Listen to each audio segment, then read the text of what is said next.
ఇప్పుడు చిన్న చిన్న స్మాల్ గేమ్ లాగా సార్, సింగిల్ లైన్స్లో ఇప్పటివరకు మీరు యాక్ట్ చేసిన స్టార్స్ తోటి, వర్క్ చేసిన స్టార్స్ తోటి వాళ్ళ గురించి సింగిల్ లైన్లో చెప్పాలంటే ఏం చెప్తారు అనేది.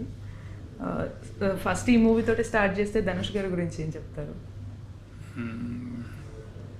అంటే వాళ్ళలో మీకు నచ్చి మెచ్చి నేర్చుకున్నవి కూడా కొన్నిసార్లు ఉండొచ్చు డైరెక్టర్. ధనుష్ని వావ్ అంటాను నేను. అతన్ని చూసి క్యారెక్టర్ వావ్ అన్నాను. అతని క్యారెక్టర్, అతను యాక్ట్ చేసే విధానము, అతని పర్సనల్గా అతని క్యారెక్టర్ వావ్ అంటే ఎప్పుడు నాకు ఆశ్చర్యపడతాను అతను చేస్తే.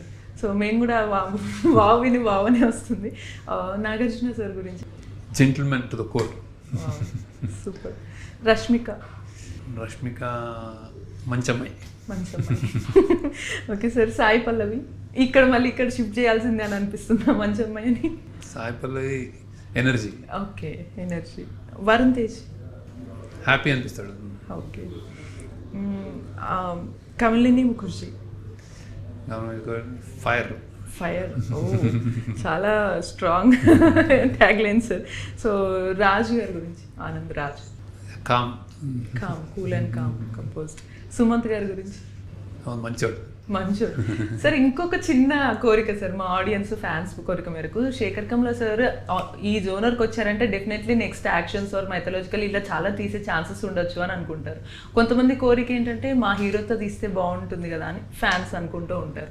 ఫర్ ఎగ్జాంపుల్, ఇఫ్ ఈ హీరోతో కనుక మీరు వర్క్ చేస్తే ఏ కైండ్ ఆఫ్ స్టోరీ ఆర్ జానరా చేసే ఛాన్స్ ఉంది? మీరు లైక్ మహేష్ బాబు గారితో చేస్తే ఏం చేస్తారు? మహేష్ బాబుతో చేస్తే రొమాంటిక్ ఫిల్మ్ చేస్తాను. Romantic, okay. So junior NTR తో చూస్తే నేను ఒక రెబెల్ కైండ్ ఆఫ్ సినిమా చేస్తాను. Okay. So rebel kind of movie మీరు తీస్తే ఎలా ఉంటుంది అనేది మా అందరికీ పెద్ద క్వశ్చన్. నెక్స్ట్, నాని గారితో గురించి ఆల్రెడీ అడగడానికి ముందే ఆల్రెడీ ఏదో ప్రాజెక్ట్ రెడీగా ఉంది, దాని గురించి అది నిజమైన ఒక అప్డేట్స్ ఏమన్నా ఉన్నాయా సార్? అది ఇంకా తెలీదు అయితే అది ఇంకా సార్ దానికి ఆన్సర్ కూడా ఇప్పుడే చెప్పరు అయితే. Next, Siddhu Jonnalagadda sir. సిద్ధు జొన్నలగడ్డ అంటే డిఫరెంట్ జానరాలో చేసే వాళ్ళతోటి మీరు ఎలా చేస్తారు అనేది. సిద్ధు గారితో ఒక ఇంటెన్స్ సినిమా బాగా చేస్తాడో అనిపిస్తుంది అతను ఇప్పుడు ఉన్న దానికి భిన్నంగా. ఓకే.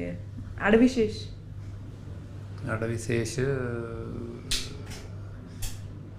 కూడా అంతే. Okay. Intense cinema. Okay. Vijay Deverakonda ఒక గ్లామరస్ అంటే సంథింగ్, అదే లవ్ స్టోరీ. ఓకే. ఒకవేళ ఫీమేల్ ఆర్టిస్టులు అయితే జస్ట్ మనకి ఇప్పుడు చూసుకున్న కీర్తి సురేష్, శ్రీలీల డాన్స్ బాగా చేస్తుంది, డాన్స్ సినిమా చేయాలి. ఓకే. సేమ్ సాయి పల్లవి లాగా కొన్ని మంచి డాన్స్. కీర్తి సురేష్ కూడా చాలా మంచి యాక్ట్రెస్.